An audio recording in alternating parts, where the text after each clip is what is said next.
नमस्कार। मैं आचार्य आलोक आपका स्वागत करता हूँ। देखिए, आज हम फिर से बात करते हैं धन और नवांश कुंडली के बारे में।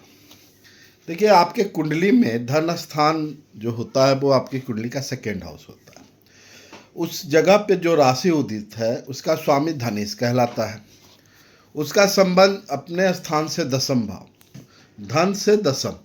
धन से दसम कौन हुआ? लाभ हुआ। यानी धन के लिए जो कर्म किया गया जिससे लाभ होना है वो धन स्थान से दसम स्थान होता है लाभ भाव।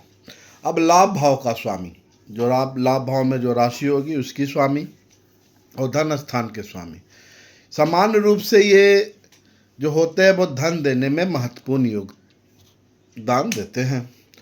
धन आने का जो मुख्य स्रोत होता है वो व्यक्ति का या तो इंटेलेक्चुअल वर्ग का है तो उसकी विद्या है, बुद्धि है।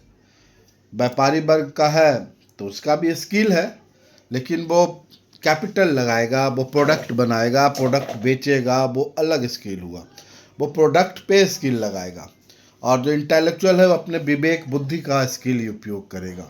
इसी तरह से नौकरी करने वाले लोग जो हैं उनको धनी होने का उतना बड़ा योग नहीं हो सकता जब तक कि उसका अष्टम भाव बलवान ना हो, क्योंकि अष्टमेश और अष्टम जो है नाजायज धन, नाजायज पैसा और जो आपका कमाया हुआ नहीं है, आपके किस्मत से वो आ जाता है, लेकिन वो सरकारी नौकरी करने वाले के लिए वो उतना अरबपति तो वो नहीं बन सकता बिना बेईमानी का।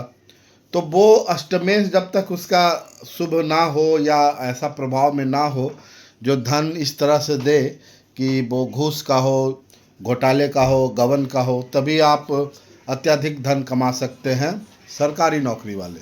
लेकिन उसका प्रभाव तो भाई आपके पीढ़ियों को भुगतना पड़ सकता है।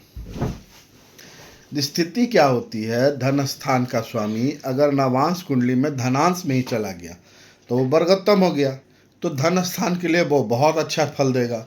लाभांश में लाभेश चला गया तो भी अच्छा फल देगा।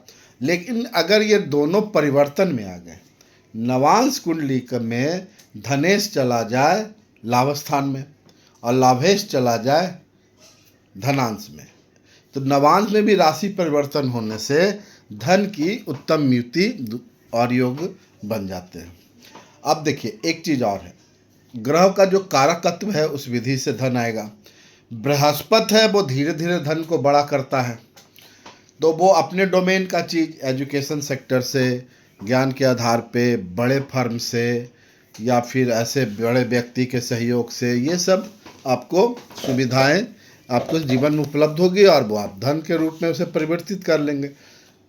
बुध जब धन देगा तो प्रिंटिंग से देगा, प्रकाशन से देगा, आपकी वाणी से देगा, आपके स्किल से देगा, आपके व्यापार से देगा। अगर वो धन स्थान में बैठा है नवांश कुंडली में तो आपकी वाणी, आपकी लेखनी आपका प्रमुख अस्त्र हो जाता है धन कमाने के लिए। शुक्र बैठा है तो आपकी जो बॉडी फिटनेस है, सुंदरता है, आकर्षण है, वो आपके धन का। बहुत सारे फिल्म हीरो को देखते होंगे, उसके जो या मॉडलिंग करने वाले का उसका शरीर है उसके धन का सबसे बड़ा स्रोत हो जाता है। वो सुंदर दिखता है, उसका फिजिक अच्छा होता है, उस माध्यम से वो धन कमा ले जाता है। अब सरकार से लाभ लेने वाले लोग कॉन्ट्रैक्ट से लाभ लेते हैं, बड़े बड़े कॉन्ट्रैक्ट लेते हैं। उनकी कुंडली में आप देखिएगा सूर्य जो है वो धन स्थान में नवांश कुंडली में बलवान स्थिति में दिखे जाएंगे। बृहस्पति जो है, शुक्र है, शनि है, इस तरह का जो जितने भी जो 9 प्लैनेट है वो अपने हिसाब से, अपने कारकत्व के हिसाब से नवांश कुंडली में जहाँ बैठेंगे, अगर वो जन्म कुंडली का धनेश है, लाभेश है, कर्मेश है, सुखेश है, तो उसके हिसाब से वो आपका धन का स्रोत को उत्पन्न करेंगे और धन प्रदान करते हैं। धन स्थान के लिए कुंडली में राशि अगर धनेश जो है उच्च का बैठा हो लेकिन नवांश में नीच हो जाता हो तो वो थोड़ा सा धन के लिए अच्छा नहीं माना जाएगा। इसी तरह से धनेश अगर जन्मान कुंडली में नीच का है और नवांश कुंडली में उच्च का हो जाए और लाभ इस तरह का योग बने कि नवांश कुंडली में उच्च का बैठ जाए तो वो धन के लिए उत्तम परिस्थिति उत्पन्न कर सकता है। इसी तरह से बहुत सारे योग जो है वो फलित होंगे या नहीं होंगे, वो नवांश कुंडली इसकी बढ़िया से व्याख्या करती है। इसलिए किसी भी जन्म कुंडली का नवांश चक्र जो है बहुत महत्वपूर्ण भूमिका निभाता है। पुष्कर नवांश में चला जाए या फिर वर्गोत्तम हो जाए, स्वनवांश का हो जाए, कारकांश कुंडली में उत्तम हो जाए, तो फिर धन की उत्तम स्थिति बन जाती है। बहुत बहुत धन्यवाद।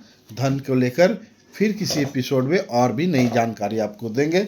अगर आपने अभी तक अपनी मेरी जो यूट्यूब चैनल है उसको सब्सक्राइब नहीं किए तो कृपया ज़रूर से करें। बहुत बहुत धन्यवाद।